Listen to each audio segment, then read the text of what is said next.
Ah ouais, pas de souci, on est ensemble. On est toujours ensemble. Ibrahim Nzambe na nyonso pe santan on est Makambo.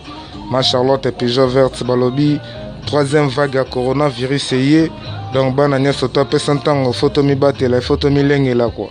Kaka ndenge zalaka tobo sanité. Fabrice Dibasana yo yebi. Ma Charlotte Pigeon Verte na Londres. Ibrahim Nzambe na nyonso mokonzi na bango moko. Ah ouais, kaka ndenge zalaka tobo sanité ba salam tout na ba o nyonso ya biso ya pesa ntango.